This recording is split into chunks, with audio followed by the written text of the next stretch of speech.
अस्सलाम वालेकुम, मेरा नाम बिलाल परवेज़ है। अच्छा, आज हम बात कर लेते हैं सैलरीड इंडिविजुअल्स की, जिन पे टैक्सेस काफ़ी ज़्यादा हैं और हमेशा ये टेंशन रहती है कि फॉर एग्ज़ाम्पल स्पेशली जो लोग मिड करियर में हैं और जो लोग 3 लाख या उससे ज़्यादा क कमा रहे हैं, उनके ऊपर तो काफ़ी ज़्यादा टैक्सेस हैं। लेकिन उनके अलावा भी जो काफ़ी सारे लोग हैं जो आई मीन लोअर कैटेगरी में भी हैं, वो भी चाहेंगे कि अपने टैक्सेस को सेव कर सकें। अब टैक्सेस को सेव करने के जो एवेन्यूज़ हैं, स्पेशली सैलरीड पीपल के पास वो बहुत लिमिटेड हैं। उनमें से एक अहम जो एवेन्यू है, वो पेंशन फंड है। लेकिन पेंशन फंड या वॉलंटरी पेंशन फंड जो है उसके लिए ना ही कोई मार्केटिंग इतनी ज़्यादा की गई है और ना ही लोगों को उसकी समझ है। अब पहले तो ज़रा हम ये देख लेते हैं कि इसका बैकग्राउंड क्या है। बैकग्राउंड इसका ये है कि जो टैक्स ऑर्डिनेंस है, इनकम टैक्स ऑर्डिनेंस 2001 गवर्नमेंट का, तो वो एफबीआर की वेबसाइट से आप डाउनलोड कर सकते हैं। मैं इसका लिंक जो है वो डिस्क्रिप्शन में भी डाल दूँगा, आप उससे भी डाउनलोड कर सकते हैं, ठीक है? इसमें अगर हम आएँ और देखें section 63 contribution to an approved pension fund. तो जो अप्रूव्ड पेंशन फंड है, उसकी कंट्रीब्यूशन पे कुछ डिडक्शंस टैक्स क्रेडिट्स दिए हैं। अब इसका मतलब क्या है? इसका मतलब ये है मैं लुब्बे-लुबाब इसका बता रहा हूँ, आप चाहें तो खुद जाके भी इसको डिटेल में पढ़ सकते हैं कि ये सेक्शन ये कहता है कि आप बेसिकली अपनी टैक्सेबल इनकम का 20% मैक्सिमम जमा करवा सकते हैं पेंशन फंड में और उस पे कोई टैक्स अप्लाई नहीं होगा। जैसे मिसाल के तौर पे पहले आप ₹100 पे ₹5 टैक्स दे रहे थे मिसाल के तौर पे। अब अगर आपने पेंशन फंड में इन्वेस्टमेंट करनी है तो आप मैक्सिमम ₹20 कर सकते हैं। तो ₹20 करने की वजह से होगा ये कि पहले अगर आप ₹100 पे ₹5 दे देते, तो चूँकि ₹20 आपने पेंशन फंड में जमा करवा दिए हैं, तो अब आपको ₹100 पे ₹5 नहीं देने पड़ेंगे बल्कि ₹80 पे टैक्स लगेगा और जो कि ₹4 होगा, ₹1 आपका बच जाएगा। ये जस्ट मैं आपको मोटी-मोटी एग्ज़ाम्पल से समझा रहा हूँ। अभी हम इसकी कैलकुलेशन को भी देखेंगे कि और मैंने एक कैलकुलेटर भी बनाया है, वो आप यूज़ कर सकते हैं और उसके थ्रू आप ये देख सकते हैं कि आपकी जितनी सैलरी आप अपनी सैलरी डालें, वो आपको कैलकुलेटर बता देगा कि आप कितना मैक्सिमम इन्वेस्ट कर सकते हो और उससे कितना बचेगा। इम्पोर्टेंट चीज़ ये है कि लीगल मैंने बैकग्राउंड बता दिया, आप चाहें तो खुद भी जाके पढ़ सकते हैं। अब जो पेंशन फंड होते हैं, वो बेसिकली करते क्या हैं? पेंशन फंड बेसिकली आपके पैसों को इन्वेस्ट करते हैं मार्केट में, इनकम फंड्स में, मनी मार्केट में डिफरेंट पॉसिबिलिटीज़ हैं और उससे आपके पैसे को ग्रो करते हैं। पेंशन फंड का मेन रीज़न ये होता है कि आप अपनी वर्केबल लाइफ में पैसे जमा करेंगे ताकि कल को जब आप रिटायर हों, तो आपके पास एक सिग्निफिकेंट अमाउंट हो पैसे का, जिसके थ्रू आप या तो कोई मज़ीद कारोबार कर सकें या आप उसके थ्रू कोई एन्युटी वगैरह या कोई पेंशन वगैरह जनरेट कर सकें, ठीक है?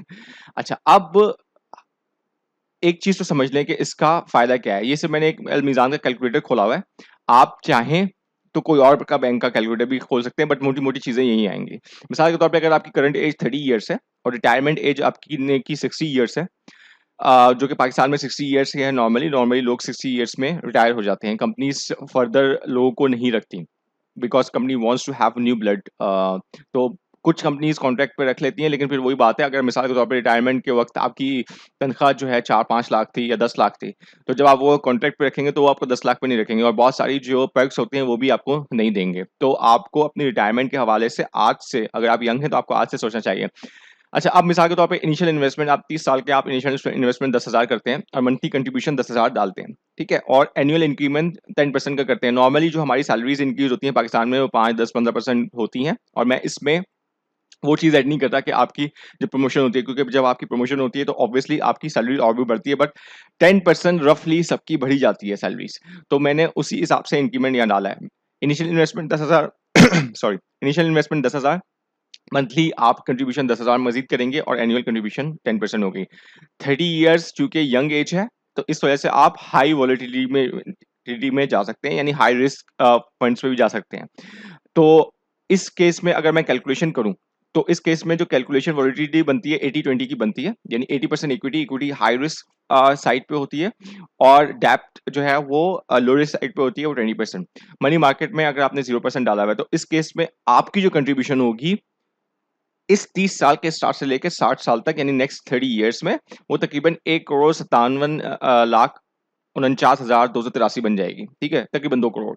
लेकिन इसकी वैल्यू आपकी रिटायरमेंट पे जो मतलब ग्रो कर जाएगा आपका पैसा कंपाउंडिंग की वजह से, वो बेसिकली हो जाएगा 14,44,79,262। रफली अगर कर लें तो 14.5 करोड़ रुपया आपका हो जाएगा, ठीक है।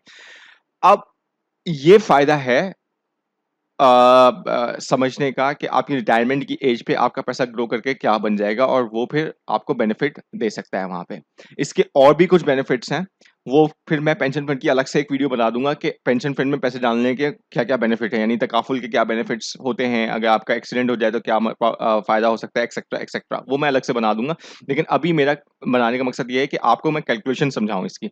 तो फायदा आपने समझ लिया कि आप पैसे डालते हैं, आज से आप यंग हैं तो फिर क्या फायदा हो सकता है, ठीक है। इसमें आप एज चेंज करके देख सकते हैं, आप अपनी एज डाल सकते हैं। लेकिन भी सवाल एक ये भी आता है कि मैं कितना पैसा डालूं इसमें। ये तो मैंने एक रफली बताया ना कि 10,000 के हिसाब से। गवर्नमेंट तो मुझे 20% ऑफ माई टैक्सेबल इनकम को डालने को कह रही है। तो उसके लिए आपने करना ये है, आप सिंपली आए, लिखें www.vistalatex.com और इंटर करें। जब आप इंटर करेंगे तो फिर यहां से आप आए टूल्स पे।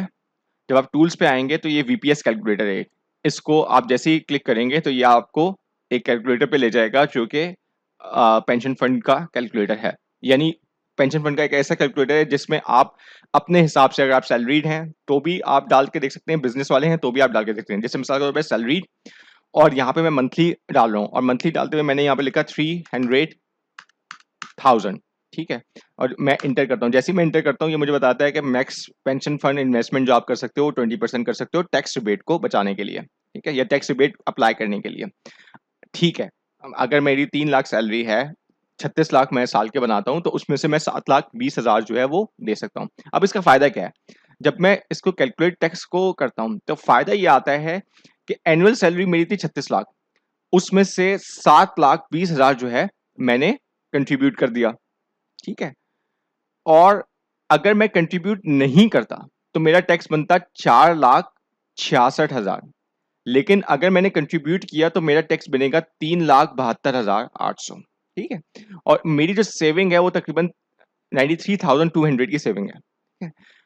और मंथली जो मेरी सेविंग हो रही है वो 7,767 रुपए की सेविंग हो रही है, ठीक है। अच्छा, अब इंटरेस्टिंग चीज ये है, ये मैक्स है। कोई बंदा चाहे तो उसका कम भी कर सकता है। कोई बंदा कहे चाहे भाई मैं अपनी 36 लाख में से 7,20,000 नहीं देना चाहता, तो भी पॉसिबल है, कोई मसले वाली बात नहीं है। आप सिंपल आप इधर आओ के, इधर आके आप बोलो कि मैं 7,20,000 नहीं देना चाहता, मैं 3 लाख रुपए देना चाहता हूँ, 30, ठीक है जी, 300,000। उस पर टैक्स कैलकुलेट कर लेते हैं। तो उस पर आप देखो तो आपकी 36 लाख इनकम थी, विदाउट टैक्स, विदाउट पेंशन वही रहती। लेकिन चूंकि आपने पेंशन में 3 लाख रुपया जमा करवाया है, तो आपको 38,833 रुपए की सेविंग हो गई, ठीक है। अच्छा, अब आप यहाँ पे देख सकते हैं कि चूंकि आपने मैक्सिमम नहीं पेंशन फंड में दिया, तो आपकी मंथली सेविंग भी कम हो गई है, ठीक है। और आप चाहें तो ये रिपोर्ट्स जो है ये डाउनलोड कर सकते हैं। एक और चीज़ मैं आपको बताना चाहता हूँ कि एक्चुअल में जब आप ये पेंशन फंड में जमा करवा रहे होते हैं तो आप अपने एचआर डिपार्टमेंट, जो सैलरी डिपार्टमेंट होता है, उसको ये बताते हैं, और उसको डॉक्यूमेंट्स देते हैं कि मैं अपनी पेंशन फंड में ये पैसे जमा करवा रहा हूँ, या मैं अपनी 20% या जितना भी अमाउंट आप जमा करवा रहे हैं वो आपको उसको बताते हैं। तो उससे होगा ये कि जो आपका जो सैलरी डिपार्टमेंट है, वो आपको ये जो पैसे है 3,236 रुपए, अगर आपने 3 लाख जमा करवाए, ये आपको वापस देगा, ठीक है, आपको एडिशनल पैसे वापस देगा। तो इस चीज को आप समझें कि आप अगर ये अप्लाई करते हैं तो आप पैसे सेव भी करेंगे और अपनी रिटायरमेंट के लिए भी पैसे जमा करेंगे। ये स्पेशली उन लोगों के लिए बहुत इंपॉर्टेंट है जो कि सैलरीड पीपल हैं और प्राइवेट सेक्टर में काम करते हैं। अब हम बिजनेस का भी देख लेते हैं, और बिजनेस में मैं एनुअल देख रखता हूँ, और एनुअल में मैं डाल देता हूँ मिसाल के तौर पे 30 लाख, 30,100,000। 30 लाख पे आप 6 लाख मैक्सिमम जमा करवा सकते हो, और उस पर आप कैलकुलेट अगर करते हैं, यहाँ पे भी हम जो है जीरो डाल देते हैं, क्योंकि जीरो बेसिक का मतलब ये है कि जीरो का मतलब है फॉर मैक्स अलाउड, कि जो मैक्सिमम पेंशन है वो आप अलाउ कर रहे हैं। तो 30 लाख पे आपका टैक्स बनता, अगर आप बिजनेस वाले होते तो 4,05,000। लेकिन चूंकि आपने 6 लाख पेंशन फंड में डाल दिए हैं, ठीक है, तो आपका टैक्स सिर्फ बनेगा 3,24,000 और टैक्स सेविंग जो है आपकी 81,000 हो जाएगी। अच्छा, ये चीज़ इसलिए इंटरेस्टिंग है क्योंकि अगर आप आके बिज़नेस वाले लोग हैं, तो जब आप बिज़नेस में इनकम का पूरा चार्ट देखेंगे, तो ये बड़ा कॉम्प्लेक्स सा चार्ट है, ठीक है? तो आपके लिए कैलकुलेट करना बड़ा मुश्किल हो जाएगा। तो उसके लिए आसान सिंपल ये है कि आप इस वेबसाइट पे जाएँगे और ये कैलकुलेटर्स पे दे करके देख सकते हैं। इसी तरह से इनकम का भी जो चार्ट है, वो बड़ा कॉम्प्लेक्स सा चार्ट है। बड़ा मुश्किल होता है ये देखना कि मैं काम मिसाल के तौर पे किसी की 3,25,000 है, तो वो बेचारा फँस जाएगा यहाँ पे कि मैं क्या करूँ, ठीक है? तो उसके लिए आसान तरीका ये है कि आप डायरेक्टली इस कैलकुलेटर पे जाएँ और अपनी कैलकुलेशन कर लें, ठीक है? अगर ये वीडियो अच्छी लगी तो मुझे बताइएगा, मैं इस तरह की और वीडियो भी बता सकता हूँ और आपको कैलकुलेटर्स वगैरह भी शेयर कर सकता हूँ जहाँ से आप देख सकते हैं, ठीक है? Thank you very much.